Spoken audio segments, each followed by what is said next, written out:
اعوذ باللہ من الشیطان الرجیم، بسم اللہ الرحمن الرحیم، اللہم صلی علی محمد وعلی محمد وعجل فرجہم۔ معزز ناظرین، آپ کا میزبان اطہر کاظمی ایک بار پھر آپ سے مخاطب ہے لائیو ٹرانسمیشن میں لکھنؤ اسٹوڈیو سے، اور آج ہم یوم شہادت حضرت خدیجۃ الکبریٰ سلام اللہ علیہا کے موقع پر اپنے وقت کے امام اور تمام ناظرین کی خدمت میں تعزیت و تسلیت پیش کرتے ہیں۔ ناظرین اکرام، جیسا کہ آپ کے علم میں ہے کہ کل کچھ موضوعات ڈسکس کیے تھے ہم نے شہزادی جناب خدیجۃ الکبریٰ کے حوالے سے، آج بھی کچھ اور سوالات ہیں جو حجت الاسلام والمسلمین علی جناب مولانا مصطفیٰ علی خان ادیب الہندی صاحب قبلہ کے سامنے پیش کیے جائیں گے اور وہ اس کے جوابات دیں گے۔ انشاءاللہ ہم کوشش کریں گے کہ شہزادی کے بارے میں زیادہ سے زیادہ جو تعلیمات ہے وہ تمام لوگوں تک پہنچائی جا سکے۔ آئیے آغا کا استقبال کرتے ہیں اور اس پروگرام کا آغاز کرتے ہیں۔ السلام علیکم۔ علیکم السلام ورحمۃ اللہ۔ آغا، ہم بات کرتے ہیں جب بھی تو آج کے اس موقع پر جہاں پر بڑی زیادہ مشکلات ہیں، خاص طور سے ہمارے اسلام میں اور اسلام کے ماننے والوں کے لیے اور خواتین کے لیے بھی، خاص طور سے حجاب کے مسئلے کو لے کر بہت ساری انگشت نمائی کی جاتی ہے، اور جب بھی غیر یا دشمن اسلام جو ہے ہر حملہ کرتا ہے تو وہ حجاب کو لے کر کہتا ہے کہ اسلام میں خواتین کو جو ہے وہ قید کر کے رکھ لیا جائے۔ تو ایسا کون سا عمل ہے یا کس طریقے سے شہزادی کے عمل کو رکھ کر ہم دنیا کے سامنے ایک مثال پیش کرتے ہیں؟ اعوذ باللہ من الشیطان الرجیم، بسم اللہ الرحمن الرحیم، الحمدللہ رب العالمین، وصلی اللہ علی سیدنا محمد وعلیہ الطیبین الطاہرین۔ سب سے پہلے امام عصر جل اللہ تعالیٰ فرجہ الشریف کی خدمت میں، تمام ناظرین کی خدمت میں ہم شہادت جناب خدیجۃ الکبریٰ سلام اللہ علیہا کی تعزیت اور تسلیت پیش کرتے ہیں، اور خداوند عالم سے دست دعا ہیں کہ وہ اس شہزادی کو، جس کو بہت عظمت تھی اور جو ان کی نظر میں بہت اہمیت رکھتی تھی، کہ جن کو جبرائیل کے ذریعے سے سلام کہلوایا خداوند عالم نے، انہی کے صدقے میں ان کے وارث کے ظہور میں تعجیل فرمائے اور اس دنیا کو عدل اور انصاف سے اسی طرح بھر دے جس طرح وہ ظلم و جور سے بھری ہوئی ہے۔ خواتین کے سلسلے میں اور حجاب کے سلسلے میں ایسا نہیں ہے کہ یہ حملہ آج جدید ہے، یہ ہمیشہ سے رہا ہے، اور دشمن جانتا ہے کہ حملہ کہاں کرنا چاہیے۔ یہ ہم دوستوں کی پریشانی ہے اور یا اپنوں کی پریشانی ہے کہ وہ دشمن کو شناسی سے کہتے ہیں، دشمن شناسی نہیں جانتے، اور آپس کے جھگڑوں میں اور آپس کے مسائل میں اتنا الجھ جاتے ہیں کہ اصل دشمن سے غافل ہو جاتے ہیں۔ جبکہ قرآن نے پیغام یہ دیا تھا کہ جو رسول کے ماننے والے ہیں وہ آپس میں رحمان ہیں، رحیم ہیں، رحماء ہیں، اور اشدہ کفار کے لیے ہیں، شدت ان کے اندر کفار کے لیے ہے۔ دشمن ہمیشہ حملہ کرے گا، اور دشمن انہی پوائنٹس پر حملہ کرے گا جو آپ کے لحاظ سے مضبوط ترین پوائنٹس ہوں گے، کیونکہ وہ کمزور حصوں پہ حملہ کرے کیا کرے گا؟ مضبوط حصوں پہ جب حملہ کیا جاتا ہے اور آپ انہی میں الجھ جائیں گے تو اپنے آپ باقی چیزیں کمزور ہو جائیں گی اور ختم ہو جائیں گی۔ حجاب ایک ایسی چیز ہے جس سے دشمن اس لیے خائف ہے کہ ولو ظاہری طور پر وہ اس کو عنوان بناتا ہے اور اس کے عنوان سے وہ خواتین کو ٹارگٹ کرنے کی کوشش کرتا ہے، کیونکہ بالآخر امت کو ایک بہترین سماج تبھی بنایا جا سکتا ہے جب اس کی خواتین اعلیٰ مقام پر ہوں، اور جب وہ اعلیٰ کردار کی حامل ہوں گی تو جو اولاد تربیت پائے گی، جو سماج وجود میں آئے گا، وہ بھی اعلیٰ کردار کا ہوگا۔ تو ایک بہترین سازش ہمیشہ سے رہی ہے اور کوشش رہی، جس امت کو ختم کرنا ہو، جس سماج کو برباد کرنا ہو، اس کی دو حصوں پہ بہت زیادہ حملہ ہوتا ہے، ایک اس کے جوانوں پہ حملہ ہوتا ہے اور ایک اس کی خواتین پہ حملہ ہوتا ہے۔ اگر ان دو کو کمزور کر دیا گیا یا نقصان پہنچا دیا گیا تو پورا سماج اپنے آپ تتر بتر ہو جائے گا، اس کے اندر کچھ بھی نہیں بچے گا۔ لہٰذا دشمن ہمیشہ اس پہ حملہ کرتا ہے۔ حجاب کو اس عنوان سے پیش کیا جاتا ہے کہ یہ مسلمان خواتین کو گھر میں قید کرنے کا حکم ہے، یا یہ مسلمان خواتین کو پچھڑا رکھنے کا ایک طریقہ ہے۔ یہ ایک ایسا ظلم اور زیادتی کا مسئلہ ہے جس کے اندر خاتون پس کے رہ جاتی ہے، اور اسلام صرف مردوں کو آگے بڑھانے کی بات کرتا ہے۔ یہ وہ لوگ بات یہ کہہ رہے ہیں، تعجب کی بات یہ ہے کہ یہ بات وہ لوگ کہہ رہے ہیں کہ جو آج سے چند برس پہلے تک اپنی مذہبی کتاب کو خواتین کو پڑھنے کی اجازت نہیں دیتے تھے، یا دنیا کے ہر ظلم کو اور دنیا کے ہر گناہ کو خاتون کے نام اعمال میں لکھوانے کے قائل تھے، اور وہ کتاب مقدس کو جلانے کے قائل تھے، لیکن خاتون کو پڑھنے کی اجازت دینے کے لائق نہیں سمجھتے تھے۔ سب سے پہلا دین جس نے آ کر یہ اعلان کیا کہ تم میں سے جس نے بھی اچھا عمل کیا، چاہے مرد ہو چاہے عورت، یہ جملہ قرآن کا آج ہمارے لیے آسان ہے، کیونکہ آج ہم ایسے دور میں ہیں جہاں حقوق کی بات ہو رہی ہے، جہاں مساوات کی بات ہو رہی ہے، ایک ایسا دور جس میں خاتون کو سوائے استعمال کی ایک چیز کے اور کچھ نہیں سمجھا جاتا تھا. جس طرح غلام کے پاس بھی کچھ نہ کچھ ہوتا تھا لیکن خاتون کے پاس کوئی حیثیت نہیں ہوتی تھی. اس ماحول میں پیغمبر اکرم کہہ رہے ہیں کہ تم میں سے جس نے بھی اچھا عمل کیا، چاہے مرد ہو چاہے عورت، خداوند عالم کو کے نزدیک وہ محترم ہے اور اس کو اس کی پاداش ملے گی. یعنی بالکل برابری پہ لا کے کھڑا کر دیا عمل میں، عبادت پہ، یعنی خدا کے نزدیک بالکل برابر ہو. اب اس عمل کی زندگی میں ہاں جس طرح دیکھیں، جس طرح آپ اگر ہم مثال دے رہے ہیں تاکہ ہمارا جوان آسانی سے سمجھ سکیں، ایک کار ہو، کار کے اندر ممکن ہے کسی کے ذہن میں یہ آئے کہ انجن بہت امپورٹنٹ ہے، کسی کے ذہن میں یہ آئے کہ مثال کے طور پہ انجن سے زیادہ امپورٹنٹ کوئی چیز کار میں نہیں ہے. لیکن کیا صرف انجن سے گاڑی چلنے لگے گی؟ نہیں، اس کے ہر پارٹ کا اپنی جگہ پہ ہونا ضروری ہے اور ہر پارٹ کی اپنی ایک ذمہ داری ہے. جو ذمہ داری انجن کی ہے وہ بیٹری کی نہیں ہے، جو بیٹری کی ہے وہ ڈائنامو کی نہیں ہے، جو ٹائرز کی ذمہ داری ہے وہ اسٹیئرنگ کی نہیں ہے، جو اسٹیئرنگ کی ذمہ داری ہے وہ کلچ کی اور گیئر کی نہیں ہے. لیکن ان سب کا ساتھ ہونا ضروری ہے. اگر ہر جو آپ کا کار کا جو پارٹ ہے وہ اپنی جگہ پہ بالکل صحیح فکسڈ ہو اور اپنے عمل کو صحیح انجام دے، حتیٰ وہ ایک وہ چھوٹا سا پرزا جو فلٹر کے اوپر ایک ہلکا سا لگا ہے، ٹیوننگ کے لیے لگا ہوا ایک پینچ ہے، وہ بھی اگر ہل جائے اپنی جگہ سے تو بلو کار آپ کی اعلیٰ ترین ماڈل کی ہو، بہترین انجن ہو، اس کے بہترین ٹائرز ہوں اور اس کے اندر ہر طرح کی فیسلٹی ہو، لیکن وہ ایک پرزا اپنی جگہ سے اگر ہل گیا تو یہ پوری گاڑی آپ کی اس طرح سے پرفارم نہیں کر پائے گی جس طرح اسے پرفارم کرنا چاہیے. سماج بھی ایسا ہی ہے. سماج کے اندر بزرگ ہیں، سماج کے اندر مرد ہیں، سماج کے اندر خواتین ہیں، سماج کے اندر بچے ہیں. پھر آپ سماج کو اگر اور مختلف کریں گے تو کچھ ٹیچر ہیں، کچھ معلم ہیں، کچھ ڈاکٹرز ہیں، کچھ مثال کے طور پہ انجینئرز ہیں. ہر ایک کو اپنا پارٹ پلے کرنا ہے. ہر فرد اپنے آپ میں ذمہ دار ہے پورے سماج کا اور اپنا ذمہ دار بھی ہے. یعنی اپنے کنٹریبیوشن کے ذریعے سے وہ سماج کی اس گاڑی کو چلانے میں مدد کرتا ہے. تو اگر ہم یہ کہیں کہ صرف مرد سماج چلا رہے ہیں تو بالکل غلط ہے. اگر ہم یہ کہیں صرف خواتین سماج چلا رہی ہیں تو یہ بھی غلط ہے. بلکہ سب مل کر ایک سماج کو تشکیل دیتے ہیں. اسلام سماج کو بنانے آیا تھا، ایک ایسے سماج کو، کیونکہ انسان سماج میں زندگی گزارتا ہے. اسلام چاہتا تھا کہ انسان ترقی کرے. کوئی انسان ترقی نہیں کر سکتا جب تک سماج ترقی نہ کرے. لہٰذا سماج کے اوپر کام کرنے آئے تھے اور سماج کا ایک بہت اہم طبقہ اور ایک بہت اہم حصہ خواتین کا حصہ ہے. کیونکہ یہ صرف اپنے آپ میں ایک حصہ نہیں ہے بلکہ یہ اگلے سماج کا ظرف ہے. جو اگلا سماج بنے گا جس کو ہم اولاد کہیں گے، نسل کہیں گے، اس کی ظرف کہاں سے؟ یہ خواتین ہیں. جیسا یہ ظرف رکھیں گی ویسے ہی اگلا سماج اپنے آپ وجود میں آئے گا. ولو یہ کہ ایک اہم پارٹ مرد کے پاس ہے لیکن اگلے سماج کو وجود میں لانا وہ کیسا ہوگا، اس کی سوچ کیسے ہوگی، اس کا عمل کیسا ہوگا، یہ بہت ڈیپینڈ کرتا ہے کہ اس کو جس ظرف میں اس کی تربیت پائے گا وہ کیسا ہوگا. اسلام نے آ کر حجاب کے ذریعے سے اس ظرف کو پاکیزہ رکھنے کی ایک کوشش کی ہے اور ایک گارنٹی لی. اگر حجاب میں رہے گی خاتون، حجاب صرف چادر نہیں ہے، حجاب صرف مخنا نہیں ہے، حجاب صرف اپنے آپ کو ڈھانک لینا نہیں ہے، حجاب صرف جسم کا نہیں ہے، فکر کا حجاب ہو جائے، ذہن کا حجاب ہو جائے، عمل کا حجاب ہو جائے. ہاں بالخلے جسمانی حجاب کی بھی ضرورت ہے، وہ اپنی وہ ابتدا ہے.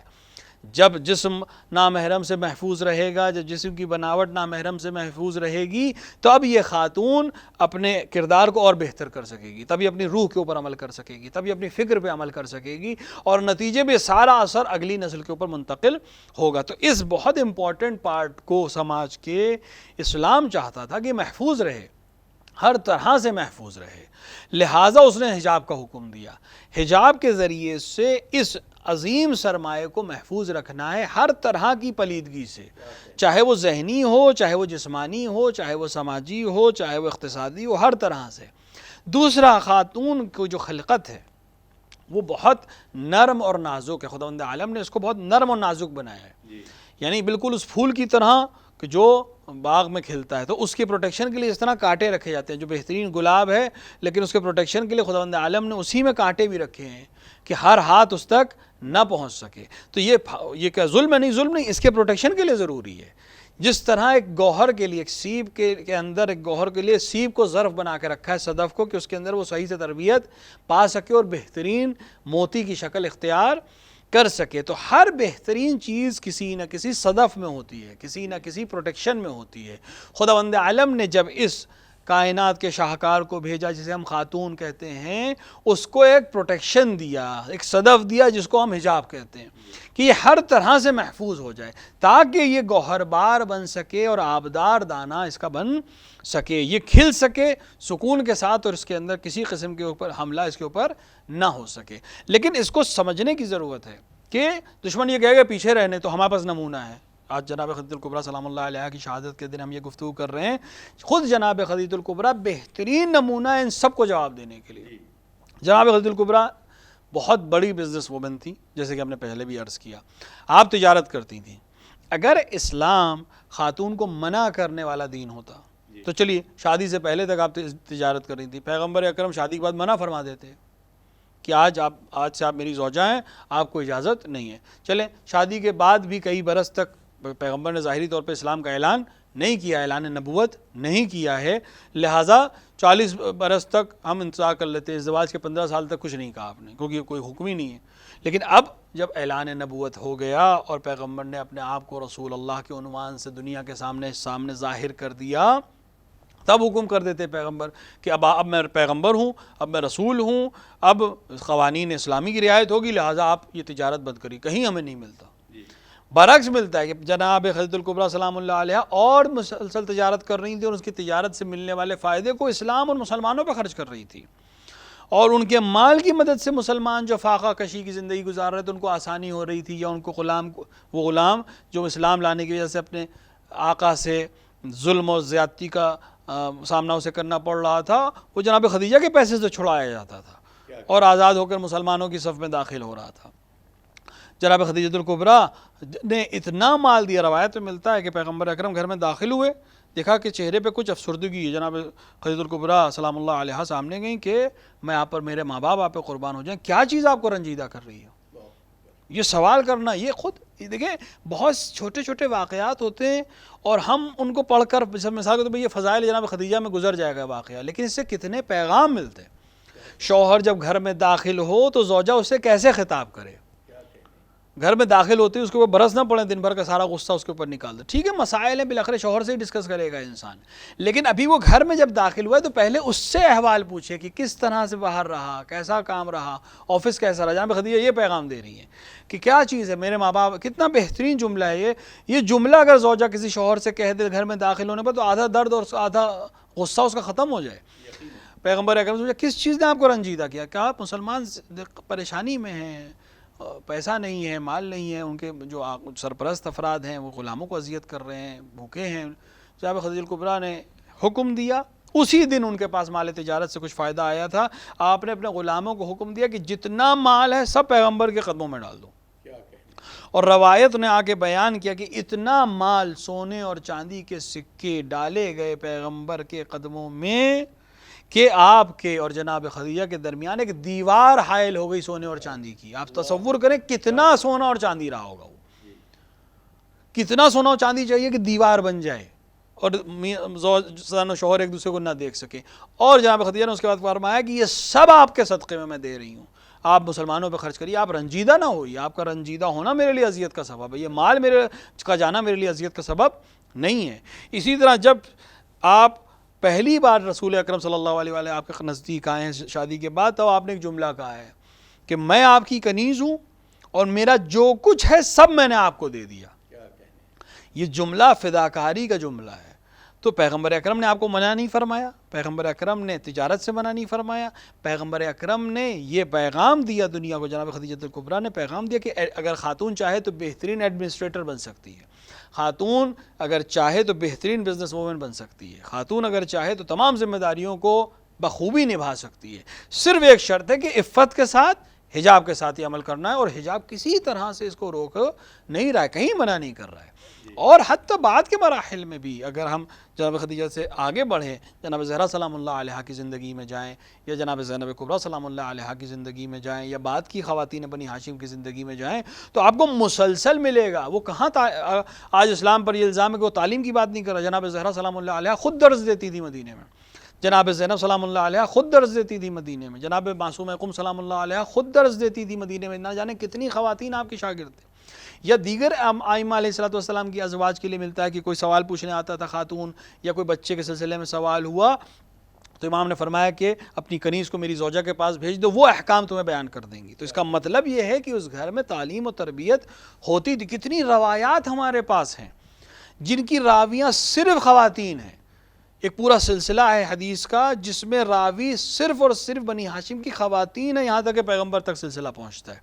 تو یہ خود اس بات کی طرف ہمیں اشارہ کرتا ہے کہ اسلام نے آ کر، حجاب نے آ کر کسی قسم کی پابندی نہیں لگائی ہے۔ دشمن کی چال کو سمجھنے کی ضرورت ہے کہ وہ ہمیں کہیں اس عفت سے، اس صدف سے باہر نہ نکال دے تاکہ پھر جس طرح چاہے ہمارے ساتھ سلوک کرے۔ آج اس نے غرب میں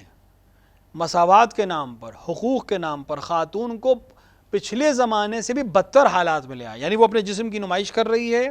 وہ اپنے کردار کو خوشی کر رہی ہے، وہ اپنے پوری جسمانی اور ذہنی طاقت کو صرف کرنے کے باوجود بھی صرف ایک اعلی کار ہے استعماری طاقتوں کا، اور اس طرح سے اس کے ذہن کو سیٹ کر دیا گیا ہے کہ اس کو عظمت سمجھ رہی ہے اپنے لیے، اور اس طرح سے وہ ہماری خواتین پہ حملہ ور، اسلام کی خواتین پہ حملہ ور ہو رہے، جن کو اسلام نے عزت دی ہے، وقار دی، اور تمام وہ سارے کام انجام دے سکتی ہیں بغیر اس کے کہ وہ اپنے جسم کی نمائش کریں یا اپنی عفت کے اوپر حرف لائیں۔ اگر آپ بہت سی باتیں جو ہم بیان نہیں کر سکتے، لیکن اگر ہمارے ناظرین جا کر اس کو ریسرچ کرے تو ان کو اپنے آپ معلوم ہو جائے گا کس ملکوں میں خواتین پہ ہونے والے ظلم کی جو ایفیشنسی ہے اور فریکوینسی وہ زیادہ ہے۔ غرب میں ہے جہاں حجاب نہیں ہے یا جہاں حجاب ہے، آپ جا کے دیکھ لیں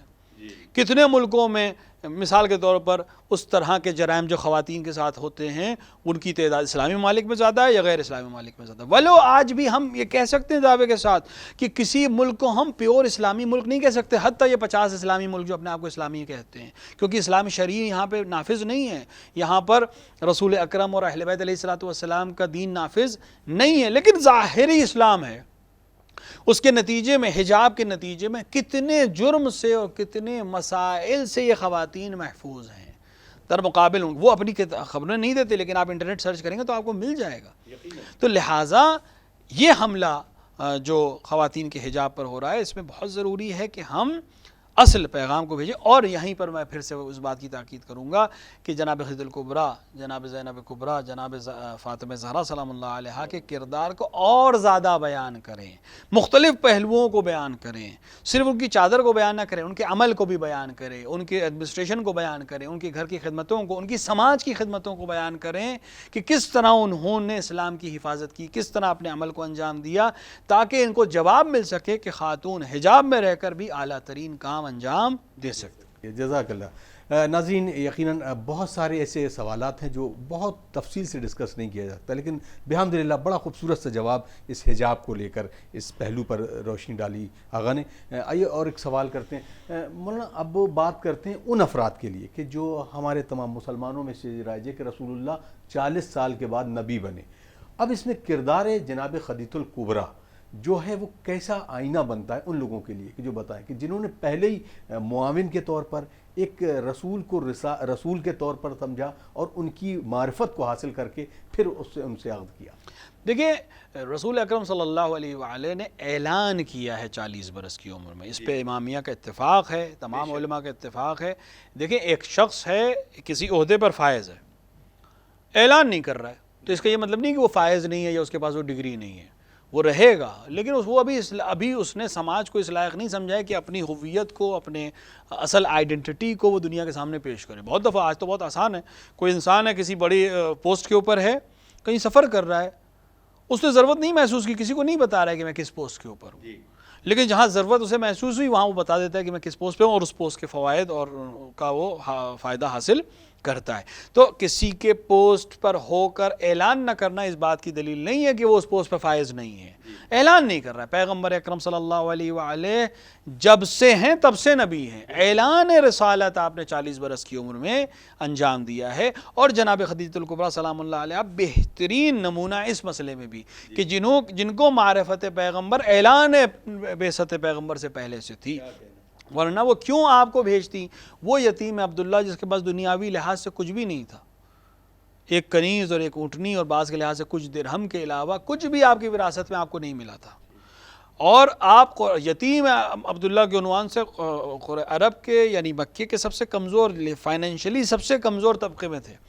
لیکن جناب خدیجہ الکبریٰ نے آپ کی صداقت کو دیکھتے ہوئے یہ بھانپ لیا تھا کہ آپ ایک الگ کردار کے مالک ہیں، لہٰذا اپنے مال تجارت کے ساتھ آپ کو سپروائزر کی حیثیت سے بھیجا کہ آپ شام کے سفر پر جائیں، اور جب اس سفر سے لوٹ کر آئے اور پھر جناب خدیجہ نے فوراً پیغام بھیجا ازدواج کا، وہ جناب خدیجہ الکبریٰ جس کو سب پیغام بھیج رہے تھے، اس خاتون نے اس یتیم کی طرف کیوں پیغام بھیجا؟ کیونکہ حتماً وہ اس کردار کے ذریعے سے کچھ چیزیں سمجھ رہی تھیں کہ دنیا ان کو نہیں سمجھ پا رہی ہے، لیکن یہ کسی اور مقام کے حامل ہیں۔ میری بصیرت، چشم بصیرت یہ بتا رہی ہے کہ یہ اعلان نہ بھی کریں تو ان کے اندر جو رخ ہے، جو نور ہے، وہ کسی نبی سے کم نہیں ہے۔ یقیناً ان کو یہ یقین تھا کہ یہ کچھ ایسی صفات ان کے اندر ہیں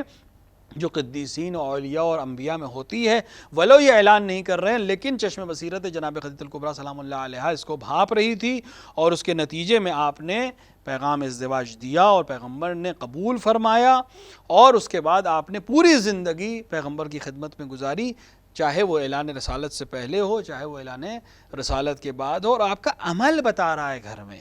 کہ اعلان رسالت سے پہلے بھی آپ وہی احترام کرتی تھی پیغمبر کا جو ایک نبی کا احترام ایک شوہر کی حیثیت سے اور نبی کی حیثیت سے ہونا چاہیے، اور یہ بہت عظیم عظمت ہے جناب خدیجہ الکبریٰ سلام اللہ علیہا کی، اور آپ کی بصیرت کے اوپر، آپ کی چشم بصیرت کے اوپر ایک بہترین ہمارے پاس کہہ سکتے ہیں کہ نمونہ ہے، اور ہمارے پاس دلیل ہے اور شاہد ہے کہ آپ پہچان رہی تھی پیغمبر کو، اور آپ حتماً چونکہ آپ نے مختلف کتابوں کا مطالعہ کیا تھا اور آپ پڑھی لکھی خواتین میں سے تھیں، اور آپ نے پچھلی کتابوں کا، توریت کا اور انجیل کا اور زبور کا مطالعہ کیا تھا، تو اس مطالعے کے ظرف میں آپ پیغمبر کو ان نشانیوں کے ذریعے سے پہچاننے کی کوشش کر رہی، تو چھ بسا بالکل پہچان چکی تھیں۔ اسی لیے جیسے ہی پیغمبر نے آ کر اپنا اعلان رسالت کیا غار حرا سے آ کر، تو سب سے پہلے جس خاتون نے آپ کی تائید کی اور تصدیق کی وہ جناب خدیجہ الکبریٰ ہیں، اور ہم سب ان کے احسان مند ہیں، اور آج امت مسلمہ کو چاہیے کہ ان کی شہادت کے موقع پر یہ عہد کرے خود اپنے آپ سے کہ وہ جناب خدیجہ الکبریٰ سلام اللہ علیہا کی عظمت کو دنیا تک پہنچائے، ان کے نام کو دنیا تک پہنچائے، ان کی شہادت پہ غمگین ہو کر کچھ احسان اتارنے کی کوشش کرے۔ ایک سوال بہت جلدی کر لیتے ہیں، وقت بالکل اجازت نہیں دے رہا۔ یہ سوال یہ ہے کہ بعد جناب خدیجہ الکبریٰ آپ کی شہادت کے وقت حضور سرور کائنات کا کس انداز کا عمل تھا، اور یہ عمل ہمارے لیے کیسے نمونے عمل ہے؟ یہ کیونکہ اس کی وجہ سے یہ ہے کہ ہم جب گریہ کرتے ہیں تو اس گریہ سے بھی وہ عمل ہمارے سامنے ایک مشعل راہ اور ایک ہمارے لیے رول ماڈل کے طور پر رسول اللہ کا رہے۔ دیکھیے پیغمبر اکرم صلی اللہ علیہ وآلہ نے جناب خدیجہ الکبریٰ کی شہادت کے بعد غم، میں نے پچھلے شاید ایپیسوڈ میں بھی اعلان کیا تھا، بیان کیا تھا کہ صرف ایک دن یا 4 دن یا 4 دن نہیں، پوری زندگی اپنے بعد پوری زندگی ہر موقع پہ آپ جناب خدیجہ الکبریٰ سلام اللہ علیہ کو یاد کرتے، اور اتنا یاد کرتے تھے کہ ایک زوجہ نے ایک دفعہ اعتراض بھی کر دیا تھا کہ آپ اس ضعیفہ کو کیوں یاد کرتے ہیں، اور پیغمبر نے ان کو رد کیا تھا، اور پھر قرآن کی آیت بھی نازل ہوئی تھی اس سلسلے میں کہ تم ان کو ضعیفہ کہہ رہے ہو۔ اس نے اس وقت میری تائید کی جس وقت کوئی میری تائید کرنے والا نہیں تھا، اور پیغمبر نے پورے سال کو عام الحزن کہا۔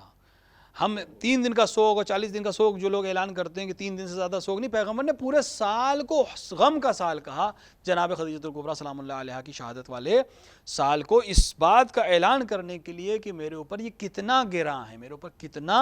سخت ہے، اور یہ جناب خدیجہ الکبریٰ کی عظمت بھی بیان کرتا ہے،